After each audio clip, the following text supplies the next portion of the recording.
In Kosovo, the Red Cross evacuated women and children. The problem, they were not a threat. The Serbian militias were not acting to threaten those people. They were going around killing Muslim men.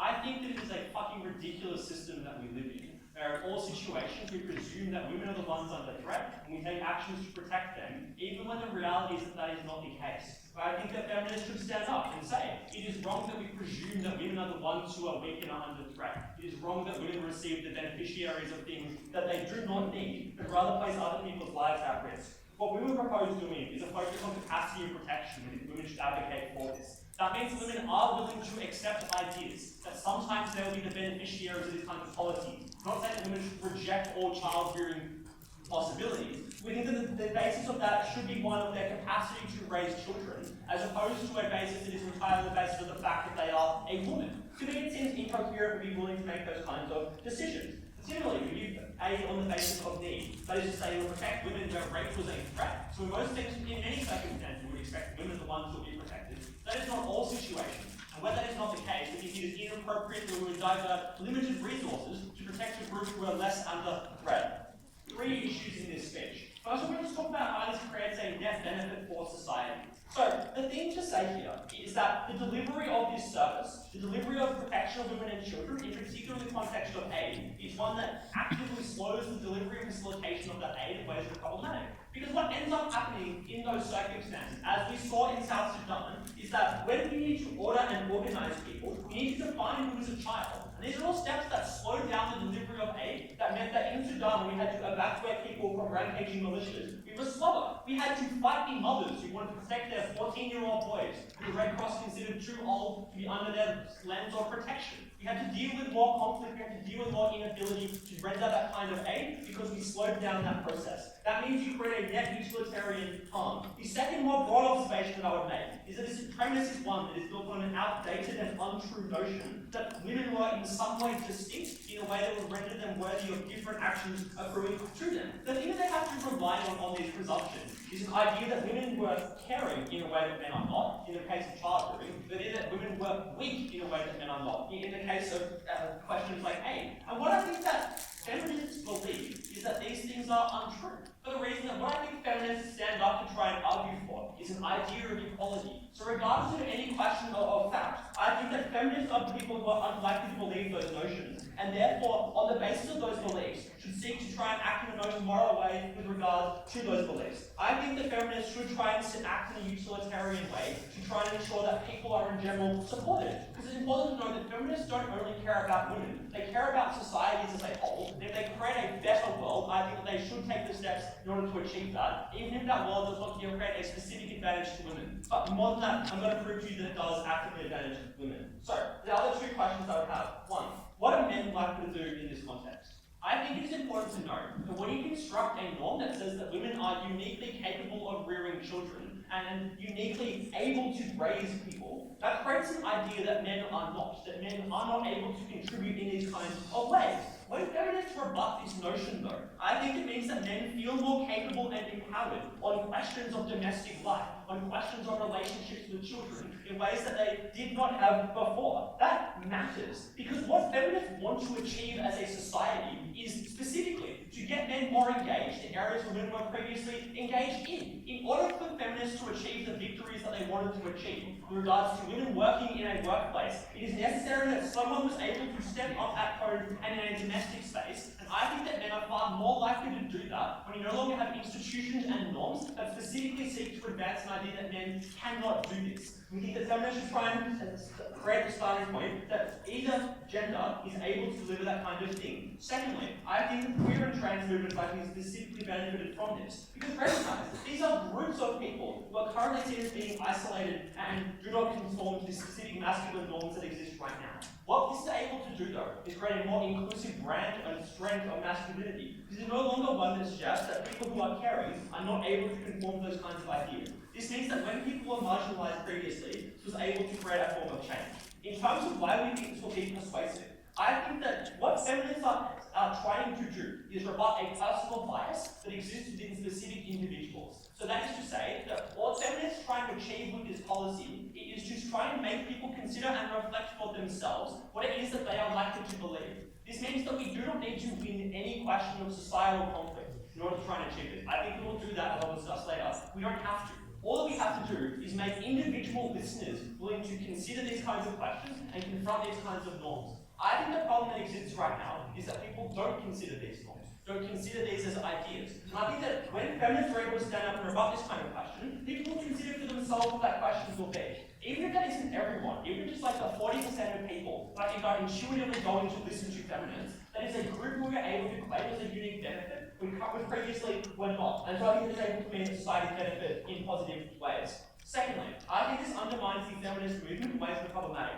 One, it reinforces every norm that feminists seek to rebut. Importantly, in order for these claims to be effective, you have to have a belief about women as being distinct in some way. You have to believe they have more caregiving capacity, they are in some way weaker or more vulnerable in ways that are problematic to the feminist movement. What I think that feminists want to try and achieve is to have people rebut those norms and believe that they are untrue. Specifically what happens though, when feminists don't rebut these notions, when they have that media space, is I think that they achieve a particular level of controversy when this occurs. Because I think that when feminists stand up, they're expected to be the far edge of the open window. They're expected to be the edge of progressivism and argue to the largest extent about what people are likely to believe. And so when I think they say that this is fine, these norms are acceptable, that means that people are less likely to challenge their own intuitions. But more than that, I think it's important to note that these are uniquely controversial issues that are likely to be discussed. I think that many people find them a significant and compelling question, and are likely to engage with that in media space in ways they are unlikely to in other areas. That means that feminists can't try and claim these benefits and then simultaneously try and rebut these claims in other areas. For the reason that because these areas are likely to be controversial, because feminists like to argue for things I think society would expect them not to argue for, they will not get the airtime on other questions, they won't get the airtime on other areas. That means they cannot simultaneously claim both views, and every time they accept an idea that that women are more nurturing, that means they are also rebutting the idea that women are as effective in a workplace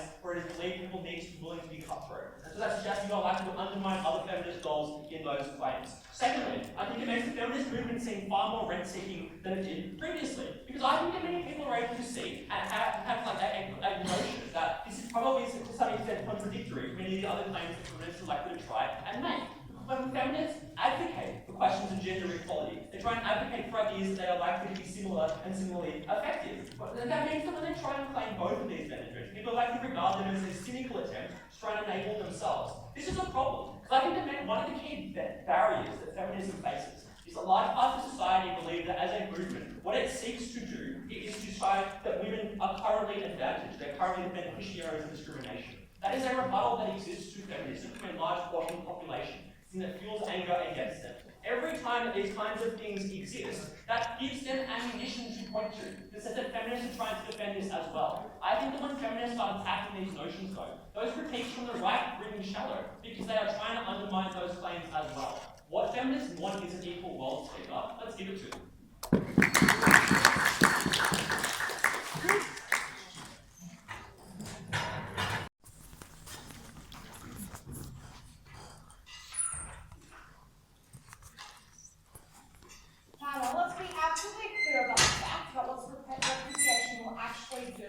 Within the most important context of debate, the developing world.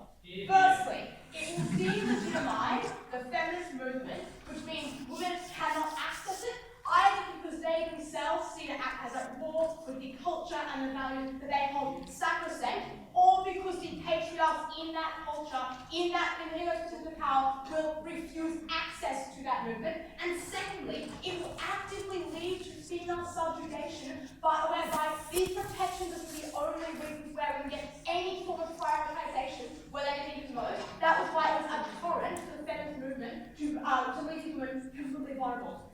2 points of extraneous rebuttal before I get on this case. Firstly, let's deal with this needs-based approach to aid and favours. There are a few reasons why this would always favour men, particularly in the conflict examples I'm going to talk about.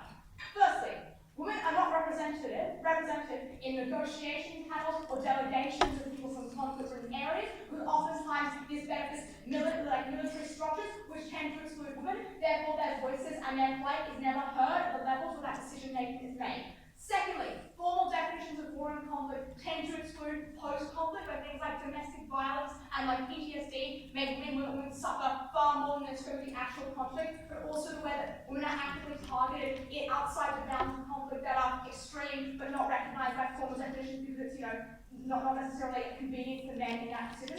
And finally, women are far less likely to have the agency and capacity to escape from those situations. Note why most refugees that reach Western nations tend to be men because they have that capacity. Women tend to be the most vulnerable situation. That's why, on a needs basis, this policy is the best thing anyway. But when you make it only about that need and don't acknowledge that special protection, that special vulnerability, you remove any capacity to create that outcome. Secondly, what the incentive of the feminist movement should actually be, we think it should be oriented to yourself. The most vulnerable women in the world, those tend to be those in the developing world where they don't have access to the kind of structures and protections that we oftentimes take for granted, but particularly is about what is most strategic in getting outcomes in that context. That requires accommodating the cornerstones of that culture and that society, so that we're not seen as an actively hostile force that is curtailed at every move, but also is actively destructive when it makes any women's liberation movement within that sector seem tainted with the say the tyranny of the West. Alright, characterization. Why the developing world is the most important aspect of this debate. Firstly,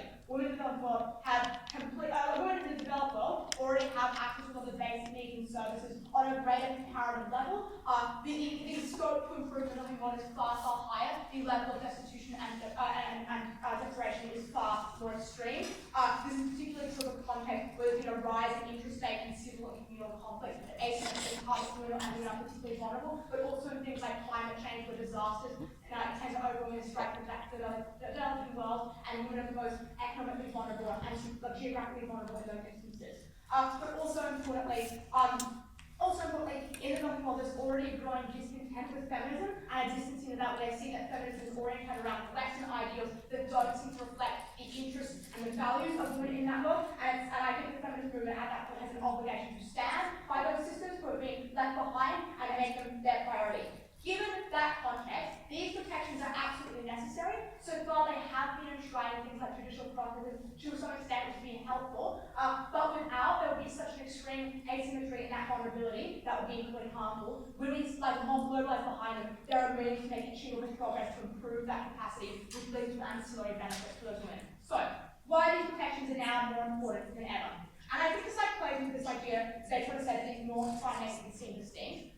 However, women are distinct in the developing world, where they are so vulnerable, they lack the access to resources on such a unilateral and universal stage. They tend to have far less capacity in terms of the economic opportunities they have. They are assigned tasks by members of that society and their culture in terms of what they do, which often means they are the primary carers. That is something that does stand as that should be recognised and protected. That is what they're distinct. That's why some of the principal discontent with the feminist movement to actually acknowledge that, when that is just the case. Why is there asymmetry? Men tend to hold power in this environment. They actually govern and create the laws through things like monarchies, but also the parliamentary representation overwhelmingly favors men, oftentimes structurally too. They control the institutions, including legal institutions. Oftentimes as well, they also construct the kinds of religious norms and cultural norms in terms of if you look at the way that oftentimes Islam has been used to prioritize men in the Sharia custody previously. This is one of the few norms that plays into the move forward in that and undercuts a cultural construct for favor men. But also when it's disproportionately submitted to worse practices in terms of factory conditions and working conditions, because they do menial labour that no one else wants, because they have not access to nothing else and don't have the capacity to argue for better conditions. They also have to care for others in sickness, disease and disaster, so they're oftentimes in a more vulnerable position anyway, and by virtue of their less autonomy, they're oftentimes far more exposed to these harms.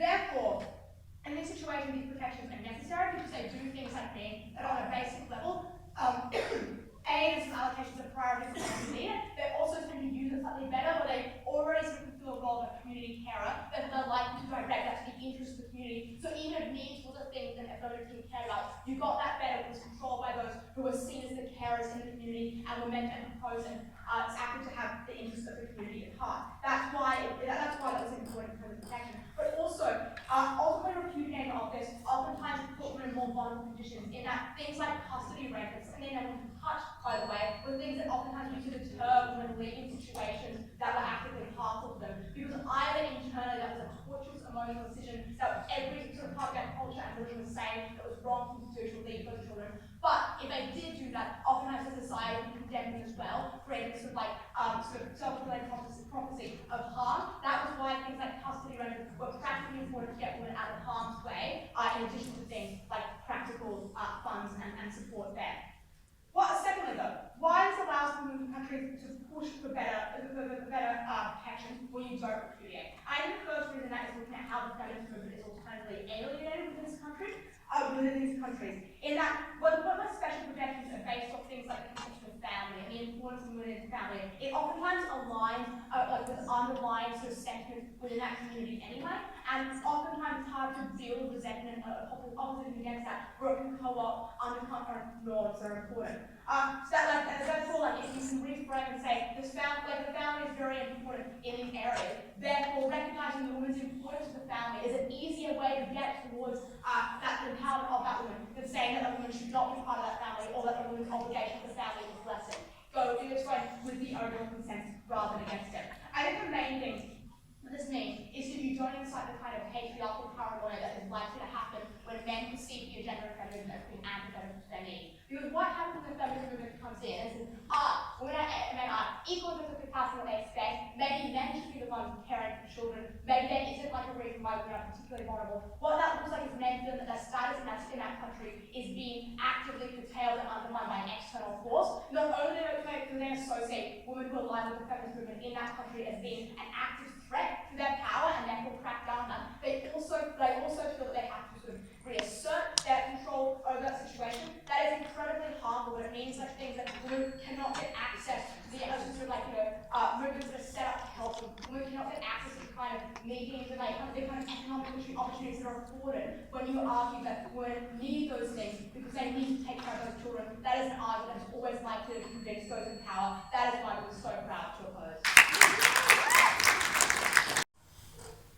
I think unfortunately the last minute of that speech gives away their entire case. Men feel like their power is being threatened because it is being curtailed. I think that's the point of the feminist movement, probably to threaten the dominant structures of patriarchy, probably to threaten those entrenched norms and rebut those stereotypes that keep women in those caring roles that they were so willing to decry as being one of the most devalued things in society. The answer wasn't to throw your hands in the air and be like, well, wouldn't it be bad if men were angry in these contexts and give up the fight for feminism and go, well, we'll just make do with roles that don't pay anything with zero protection and we'll just, why remove the dowry system? Is that not just another way of recognizing women's caring capacity and then entrenching that? It was to stop those things from happening, let women access the workforce and let people access those protections. Importantly, these were not policies that were helping women. These were policies that enforced the norms that kept that patriarchy alive in any of the contexts you wanted to talk about this today. Let's look quickly at aid. Katy gives us a bunch of reasons why women are often the most vulnerable in conflict times. Yes, that's why we had that presumption. The answer is now that our technology has progressed, this is actually the big contribution of feminist IR theories was to rewrite the Red Cross pamphlet after the Kosovo massacre. It was because they weren't at this point in time. Maybe that is a minority of times, so we should assess it on a case-by-case basis and not presume that is the case. Of course, flexible definitions of warfare, of course, all the things I wanted to say. We want to talk about these. We obviously already have the capacity to recognize women can be vulnerable, otherwise that presumption would not have existed in the first place. So I think that stands fast. I don't think it also just goes nowhere to rebut any of Jacob's material to say that they make aid less effective on that side. That obviously hurts women as well as other members in that community. When all the men in your village get massacred like in Kosovo, or you're evacuated in a way that is means that more people die because it was slower to do so. Secondly, they wanted to pin this debate in the developing world, but I think unfortunately miss a lot of the stuff that they need to do here. Their first claim is that it is a particular context where it would be bad to rebut stereotypes. We should instead seek to elevate the positions that women have. We say that this is a particular context where you need to rebut those stereotypes, because it's not so much a carer norm in the developing world, but an enforced role that women must assume. So when you do work to say, for example, men are capable of rearing children, that discussion has value. It says that women aren't naturally and biologically locked into that framework, that they have the capacity to do things that men can do, and that men have the capacity to do things that women do. I think it is nuts that they say it should be recognized recognized and protected should be what recognized and reinforced. That's crazy. We should be doing the work to make sure that men can take up that role as well. I also think it's absolutely nuts to say that women are the least resourced but should have the biggest burden of rearing children. Like, maybe it would be better if men could sometimes get that responsibility if it is true they were so disadvantaged and we wanted to protect their child. But secondly, they say that people are discontent with feminism because it contrasts against social norms. Whatever, you know, like, chill good. Like, people do get sad when they're, like, things are curtailed. It is nice to get a free job and not have to rear children if you're a guy, but maybe you should have that decision with your wife, like, discussion with your wife. There's second, and I think also, this is an important context where when feminism movements do arise in the developing world, of course they have some backlash. Like, currently there's a big movement in India where men feel like women are running the judicial system, which is just so nuts, right? Like, so I think it is probably better if you take the arguments that MRAs make and many of those countries make of women having enshrined legal protection, and then the people advocating for women's rights say that is based on a sexist assumption and we should instead value the capacity of all people to do all things. That is a far more useful message to have because it takes the wind out of those sails and directly empowers those women. But thirdly, I think when we strengthen those norms, we don't actually ever, there is no way of strengthening or like elevating that role when you're reinforcing it. Because by shoehorning women into caring, it is seen as a less valuable thing. Because the underlying presumption is not just because empathy is a very special trait that women possess within themselves, it is they are not capable of other things, is the presumption. It is a specific devaluing of that work. That is why we don't pay women in the developing world for raising children. That is why they do menial labour and can't access high-paying jobs, for example, because the presumption is they are physically incapable of it and it is beneath the men to be doing that work. So when you strengthen that norm, you just further devalue the skills that women do possess or are culturally inculcated to possess. There's no actual way of getting the benefits on that side. But fourthly, I think legal protections just don't work for the very reasons they provide. Often the legal frameworks are inadequate at protecting women. If those protections do exist, fucking great job they're doing right now for women in the developing world if they're going to list all the problems they currently face with accessing resources, accessing aid agencies, talking about definitions of warfare, maybe having meetings with the Red Cross. At the very worst, we need men on side with this. We need people in the developed world to understand the message that feminists are talking about, because importantly, it's probably feminists who care about women in those contexts. It's not going to be the men advocating for them by their own analysis, so we need those people on side. That's why Jacob's material was so crucial here. This was something that told men that they were capable of doing things. It was lifting up men who felt like they didn't embody the full masculine stereotype that they thought they did. It was about making feminism seem unhypocritical, seem successful, seem like they weren't rent-seeking. That means when feminists in the developed world get up and say that women are in a unique, disprivileged environment in the developed world, developing world, people were more on board with that on our side than they were on theirs. Lastly, they say that to get change, that we needed to have the capacity of women to be able, so that's why we thought we need to recognise women as being able to do more things. That was what we got on their side. But at the very, very worst, if we got rid of these protections, I don't know if they exist in the developing world also. I would note the examples on the topic slide are particular to aid agencies or particular to, family courts, which maybe they don't have in post-conflict societies for the reasons that they give.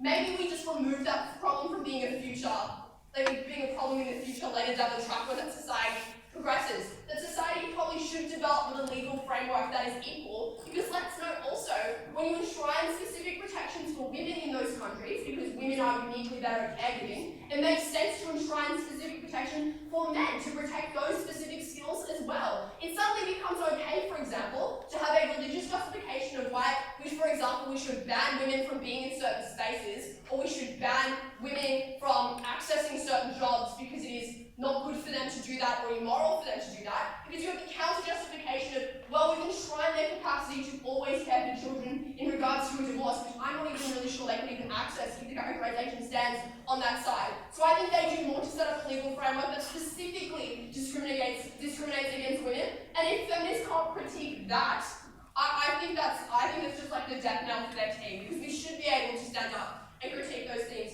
in the developing world. Just to recap, what are the mechanisms that we get for change? One, we had more men on side. Secondly, people in the developed, we were able to rebut the existing presumption that feminism was rent-seeking, that feminism sought to advantage women in a context where men were disadvantaged legally as well.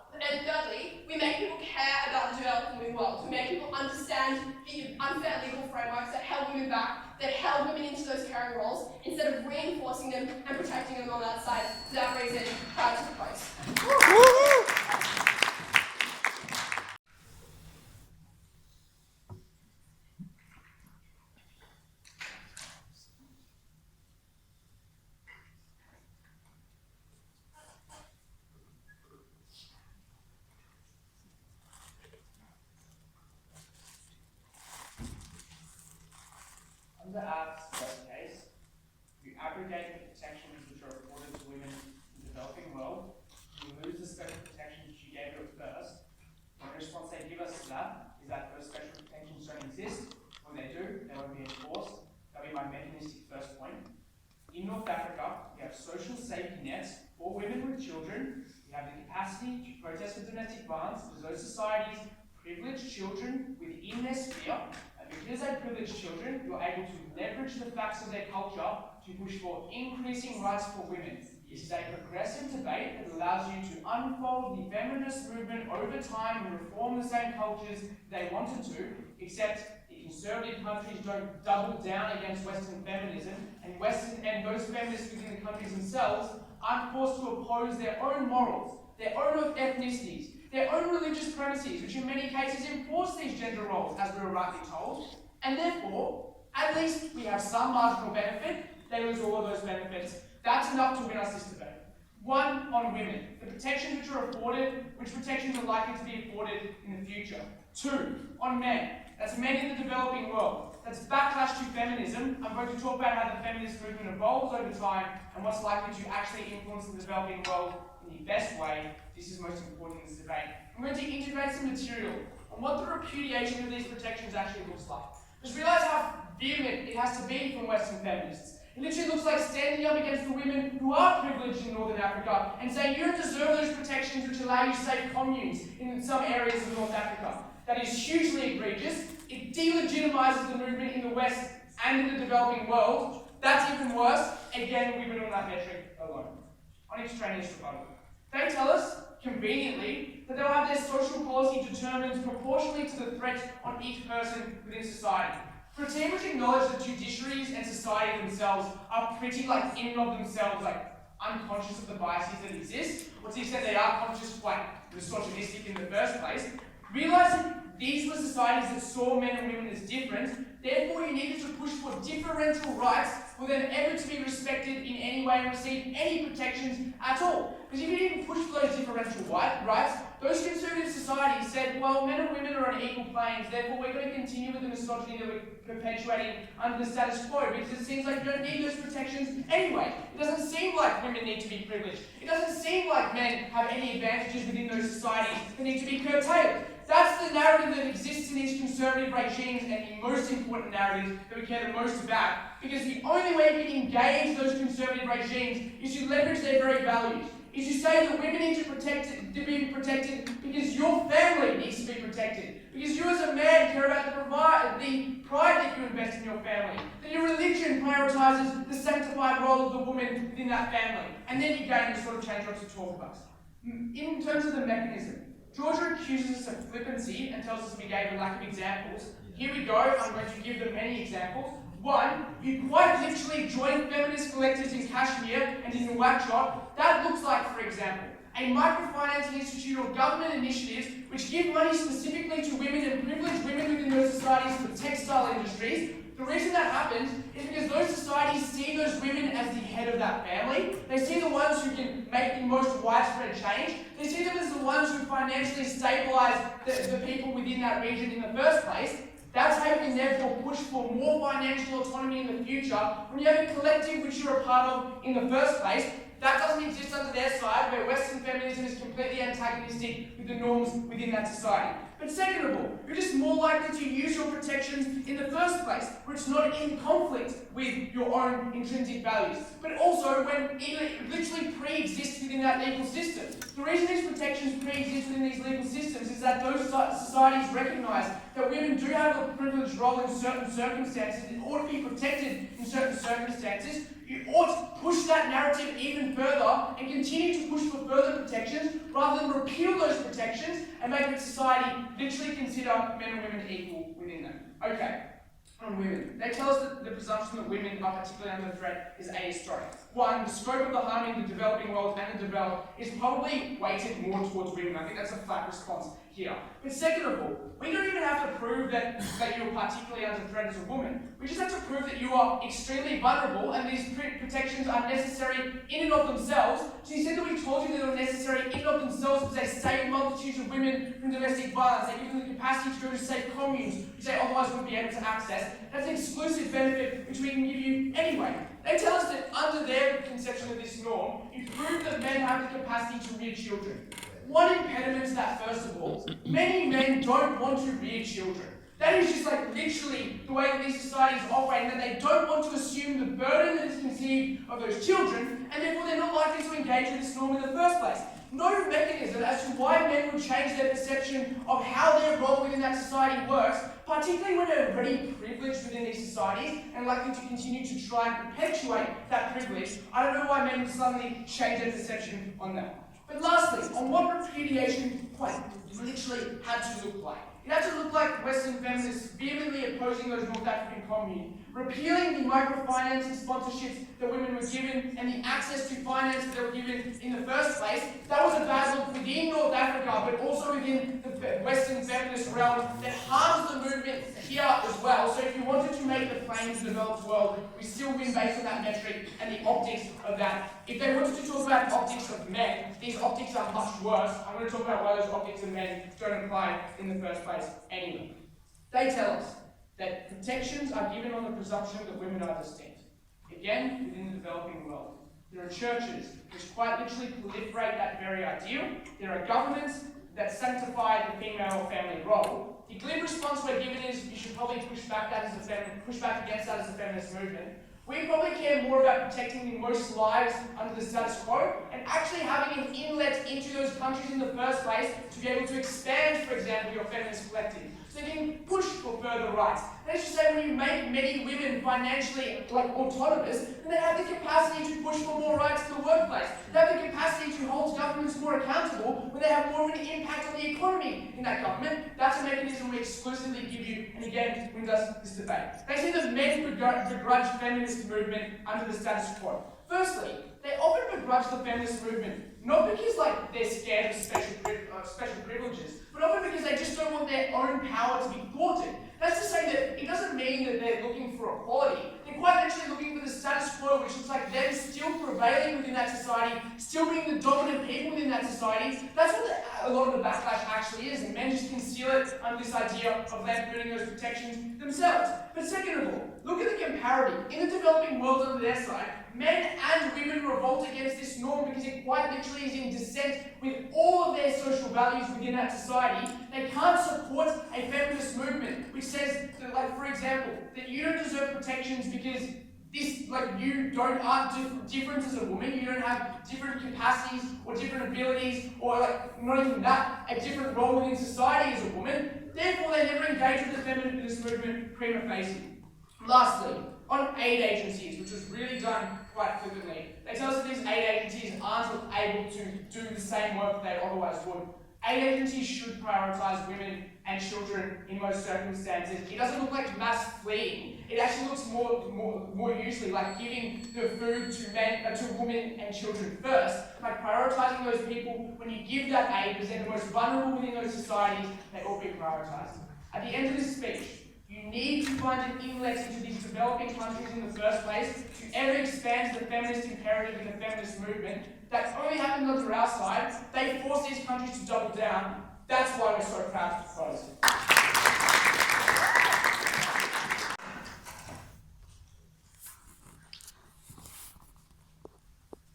Good job.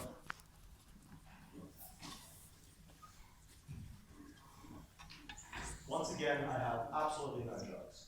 I think the problem for the opposition in this debate is that they are profoundly pessimistic about the capacity for social reforms in societies that have different attitudes to women to the ones that we have in the West, but that the opposition just condescendingly assumes the baking the cake in the way that they are in Australia. I mean, the West and places like that. Because, a century ago, we basically had social values that mirrored the characterization that the opposition wants to push almost perfectly. And look, it was difficult and it took some time, but after a while, people were persuaded that things could be better and that things should be better. The opposition in this debate believes that the feminist movement should double down on a narrative of difference, a narrative of weakness, a narrative of incapacity that is not based on who you want to help, but is instead based on your gender in and of itself. And they actually make that very explicit when they're like, we should give microfinance loans to privileged women over poor men. Or we should give aid assistance to women over disabled men or queer men who are just, if not more, vulnerable, realistically. Enshrining that as a blanket rule in this debate, that they should always be spoken of in that way and conceived of in that way, and helped on the basis of their gendered weakness, not on the basis of their need, is exactly the way to ensure that the problematic areas of these societies get worse going into the future. So, I wanted to briefly begin by noting Katy spends the majority of her speech explaining we should care more about the developing world than the developed world, which, we're not going to debate, I guess. The second claim they have that is more constructive, though, is the idea that these protections are in and of themselves useful.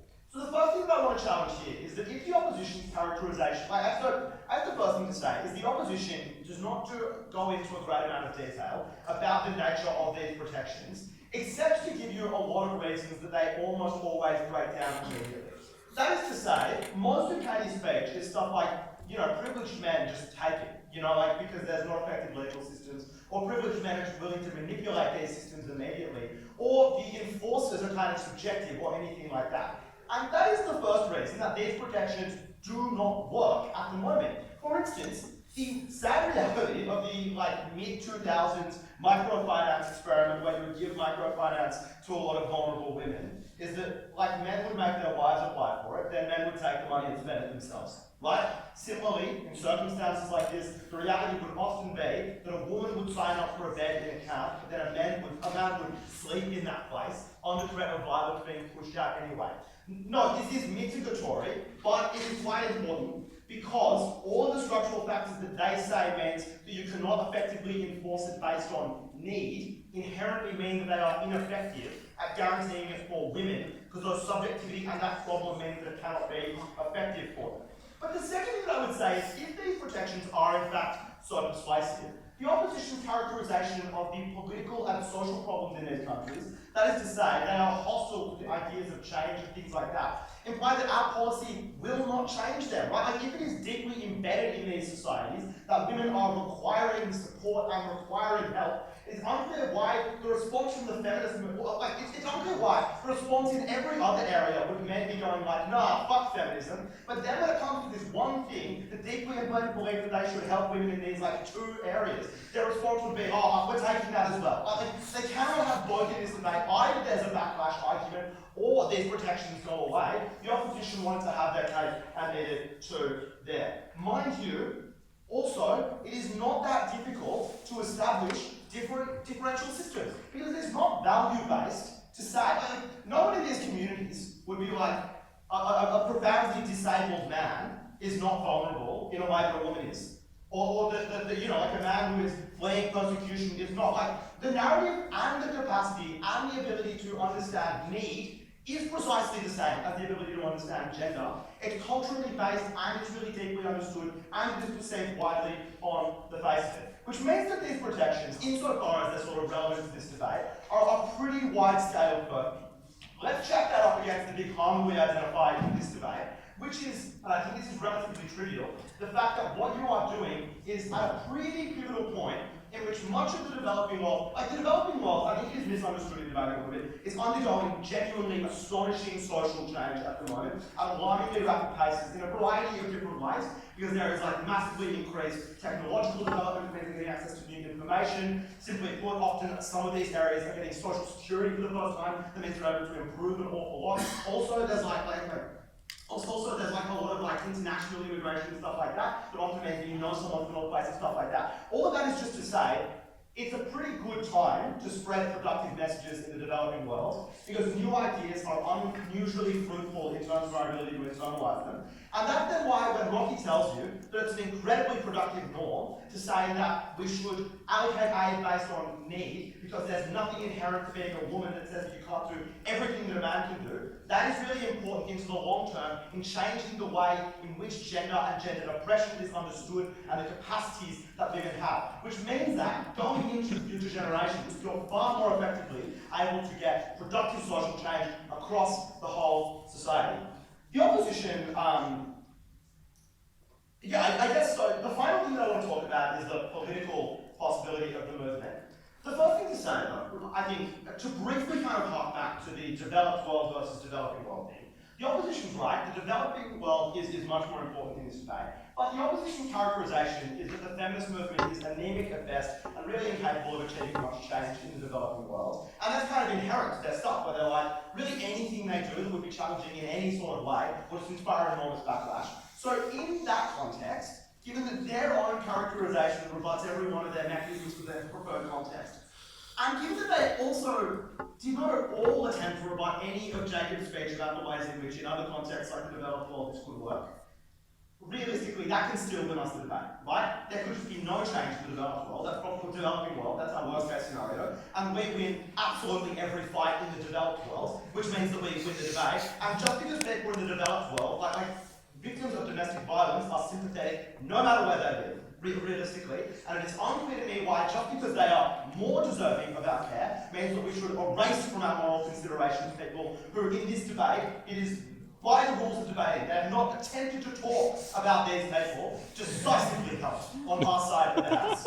Finally, about the power of the movement. The opposition assumes that the West, the other thing, right, the opposition is like, well the problem is that this would be the feminist movement alienating people in these communities. But I think this gets it backwards. The West is already alienating people in these communities by challenging their values all the time, which means that men in these communities feel like Western interventions and foreign ideas are disprivileging them socially. Which means the comparative is not, do you emphasise either the idea that women are have a particular social place or they are equal? The question is, does the feminist movement, as a new concept, sell itself as in line with the challenges that the West is pushing on it, which is that women should assume positions of power over men, or, conversely, that both are genuinely equal? If that second characterisation is more accurate, it means they can push back on the idea that they are aligned with a West that they are often hostile to in a way that they will be perceived.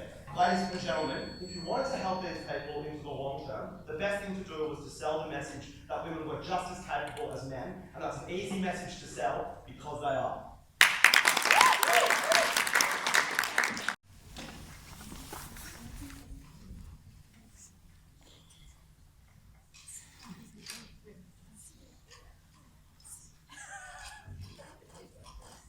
Powerful rhetoric by these couldn't cut it. This opposition's mechanism was always unclear. How was it that powerful messages that imposed an existential crisis to the integral cultural values of a place like India were ever going to prevail? That was unclear, because this was important material. The way that feminist collectives and movements operated in the developing world wasn't this sort of pitchfork-wielding, vitriolic feminism that has succeeded in a place like the West. It was by getting incremental changes in those countries that benefited women without making men feel paranoid and shame in the way that they were operated in society. That's why if we could prove that not repudiating these norms allowed for those incremental changes, ensured that the feminist movement was more accessible for these women, and actually allowed for these protections to be enforced, we think we won this debate pretty comprehensively. The vast majority of this opposition, so the first thing I'm going to do is show that under this opposition's case, these protections are likely to be abrogated. This opposition concedes that these protections are important. We down the bench show you that these protections are really important. In a lot of instances, this is protection for Algerian women fleeing things like domestic violence, or getting social security, getting a social security net at the point where something like famine actually reaches their village, for example. So this, in a lot of instances, especially in the context of things like climate change, was an enormous benefit under our side of the house if we could prove that they would exist. This opposition's case was almost always predicated on the abrogation of these protections. In their best case, the feminist movement was successful and they were abrogated because they had power in places like the West and in other places like the developing world. In the worst case, radical fundamentalists have wanted an excuse to abrogate a lot of these protections in places like Uttar Pradesh, and they did them insofar as they had the feminist collective's narrative to point to in the first place. The crux of this opposition's case, therefore, is to say that Well, it doesn't matter if we abrogate these protections anyway, because they aren't enforced, was essentially their claim. I'm missing some paper. They say it's not enforced. The thing that we show is that the enforcement of these laws were far more likely to happen under our side of the house than theirs, and given these protections were important, that enforcement was in itself debate-winning. Because we showed you what under our side of the house support actually looked like so the first thing was that it was easier to enforce a law than to do things like pass new laws, which was often integral to their mechanism of pushing worldwide change on ethnic patriarchy, which was unlikely, as opposed to under our side of the house, where the feminist movement could plead with things like judiciaries to actually enforce those laws in the first place. Why was that likely to be the case? The reason it was likely to be the case is that they packaged their case through the lens of the vulnerability of children and women as it existed. We think that that was a message that was resonant for judiciaries, for example, for a lot of men, for example, when they understood that the enforcement of that particular protection was integral for the maintenance of that culture in the first place. So that meant that on the margins, over the long term, we were able to get enforcement in a way that you weren't able to when you abrogated those protections in the first place. And they're important, that's why we won. But also far more likely to happen than the wholesale reformation of the developing world in the first place. That meant that at the end of this issue, given on the balance of probabilities we were likely to get the enforcement of protections that were necessary for women in the developing world, and this opposition concedes those protections were necessary, and gives no mechanism by which they can do things like pass policy, we think we win the debate, and the feminist movement should not repudiate protections that are seen as integral to the culture of that country. That's enough reason I think we win this debate. Let's look secondly, and I'm going to explain how feminism actually operates in the developing world for this opposition, because they didn't really seem to understand it. The first thing that we said is that the repudiation is actually something that is antithetical to a lot of the cultural norms in this country. A lot of this opposition's rhetoric is exactly what that looks like. It is women are strong, women are powerful. We agreed. That wasn't the debate. The debate was how this would be perceived by the fragile male ego in these countries as it stood. And we proved that that was likely to be a terrible thing. Why was that likely to be a terrible thing? The first was pride in a lot of these communities was predicated on the strength of a man and their capacity to hold their family in check. And when women actually threatened that particular dominance and superiority, they were more likely to subjugate those women. This was a narrative that played into that imperative to subjugate to a larger extent. The second was that there was an increasing, the second thing that we showed you was that on the margins, when there were feminist groups that were far more likely to support things like familial initiatives and cultural and religious initiatives, you're far more likely to have men in these households support women going towards things like feminist collectives or joining a mosque feminist group in the first place. The reason that's the case is they were seen as propagating their culture through things like that church, and they were far more likely to do so.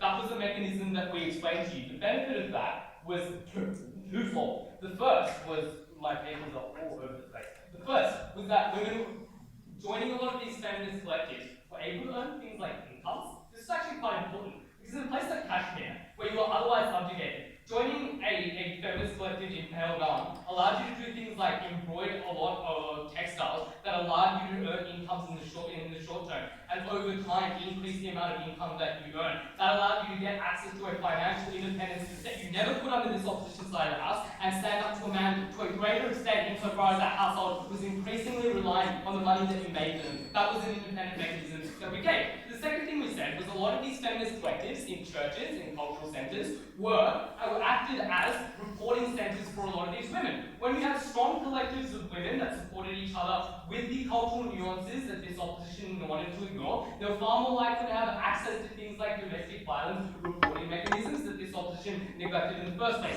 These are tangible protections on top of the ones that were enforced under our side of the house that women could access, and that was enough of a reason for us to win this debate. The second thing that we said, however, is that women were more likely to join those feminist collectives in and of themselves when they weren't seen as delegitimizations of their identity. This opposition says that women ought to be strong. We agree that they should be. We think that a woman in a place like Delhi who is looking after 3 kids and still working is strong, and feminist collectives should actually reinforce that narrative in a way that's really positive. But crucially, even if that isn't the case, a lot of this opposition opposition's Western rhetoric on those women is likely to be seen an attack on their identity and their cultural beliefs. Because if you are an Indian woman who deeply cares about your child and you're told that that is a sign of weakness, you're far less likely to buy into that feminist movement or join a feminist collective that allows you to get access to those protections that we tell you from the outset of this debate. The vast majority of this opposition's case, therefore, is to say that we should prostrate ourselves, the feminist movement ought not prostrate itself in front of ethnic patriarchy and not challenge it. What we said was there was no mechanism that this opposition actually gave us through which they could change that. Crucially, we think it was more likely at the point where men felt threatened under their side of the house when a feminist movement was shouting the strength of women in the faces of ethnic men in villages who already felt insecure in the face of things like climate change and wage suppression. They're far more likely to subjugate those women in a way that is crucial. The concession by this opposition that this debate was about the developing world, without the provision of a single mechanism by which they would change that beyond beach, telling us that they were more likely to listen now more than ever, but they wanted to reinvent the entire wheel, was exactly the reason they lost this debate. Because we proved that the feminist movement ought to be incremental in the way that it changed these places, and it ought to enforce the protections that already existed and were crucial for women to survive. That's why we won the debate.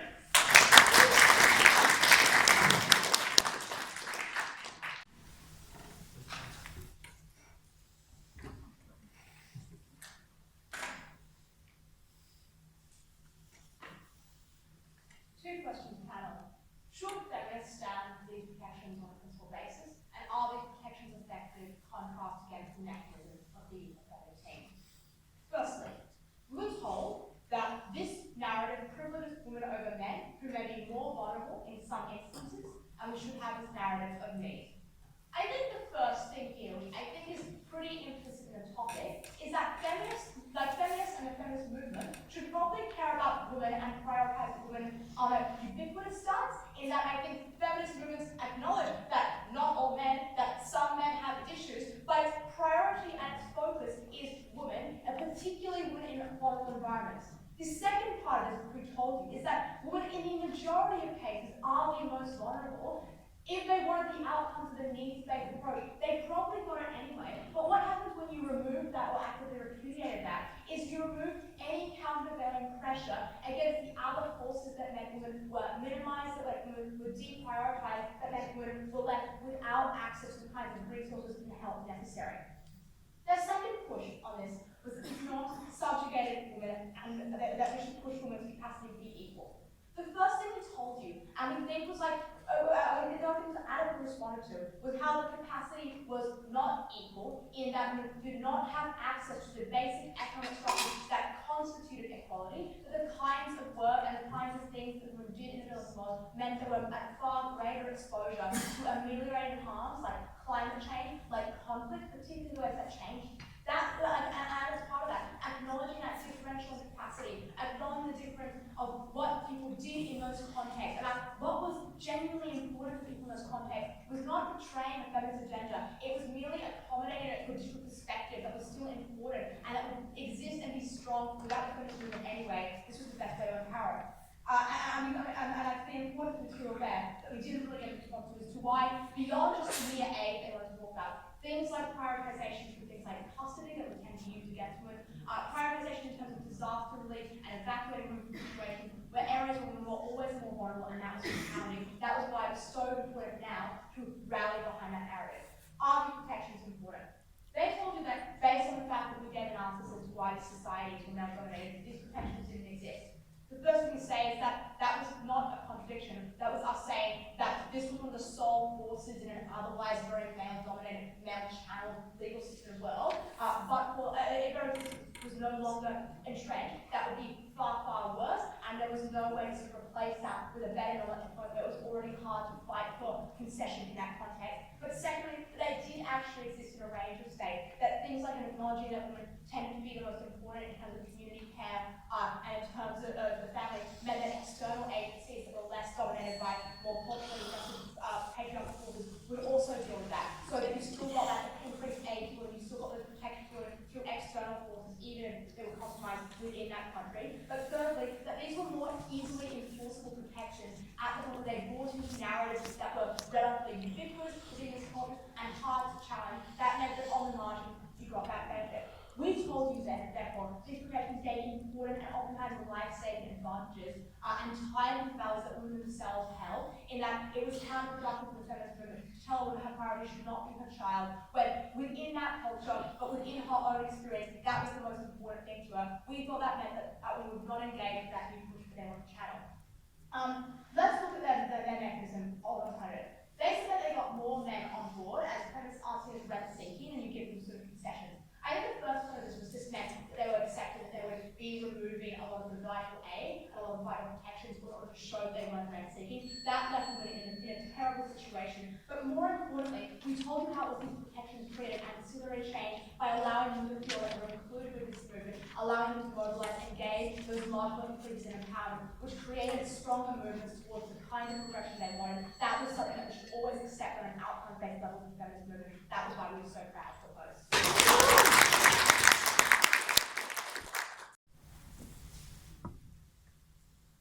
Here is my summary of most of the negative case. They said, here is a sympathetic group of women who deserve aid and support. But we also supported them.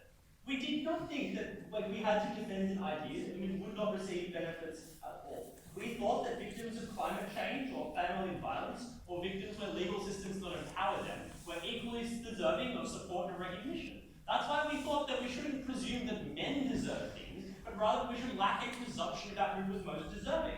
The contention that we thought we had, though, was one that is that we should give aid to men in cases where they are the ones who are most likely to suffer. In the Kosovo example I give you at the start of my speech, we thought it would be appropriate to evacuate the Muslim men who were at risk of being massacred rather than the women who were not, for the reason that was one that would benefit the world more. The other thing that I would note is that while doing this, they were silent on the West. At no stage did they respond to the challenge I give in my speech, the challenge that Beach makes incredibly explicit in his speech, that in the context of the Western world, where feminism is considered in a respectable way, this was likely to be an incredibly effective policy at changing people's hearts and minds.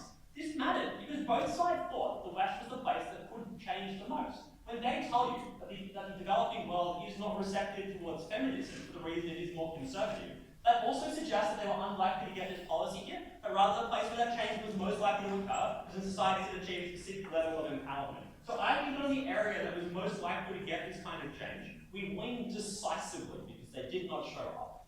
Two questions in reply. One, do feminists believe that women intrinsically are more deserving of aid than men? And two, how do women gain more economic empowerment?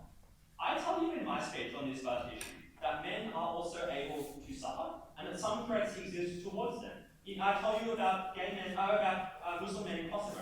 Beach tells you about gay men in the developing world. But people were subject to specific threats that were likely to affect them in drastic and significant ways. I tell you in my speech that feminists should seek to ensure that human happiness occurs to the greatest extent that is possible. We told you that these policies were things that slowed the delivery of aid, where it could have been beneficial. Georgia tells you that in many cases these policies actively harm societies and women, because you place the burden on raising children on economically disempowered women instead of rich men who could have done things that were more effective. The only time they engage on this issue is in their reply, when they tell you that feminists should intrinsically prefer women more. And that was it. That's the extent of their analysis, that sentence. The problem with that sentence, though, is I think it is far too late and far too silly in order to be effective in this kind of debate. But also I think it is just trivially untrue to say that feminists should not care about change. The thing that people were angry about was the diminution of their power. And so if they wait until later, they still have to incur that backlash because they still wanted people to be empowered. They were worried about questions of family violence, but if the norm was family violence, people would be mad about that being taken away as well. Lastly, they tell you that conservatives will prevent access to feminist collectives. But their case was one that said that that feminism is seen as a threat to women, as a threat to men rather. If that case was true, they would always seek to try and prevent those kinds of actions from occurring. What we were able to do was ensure that women were seen as being more empowered, seen as being as people, rather than being stereotyped. We win.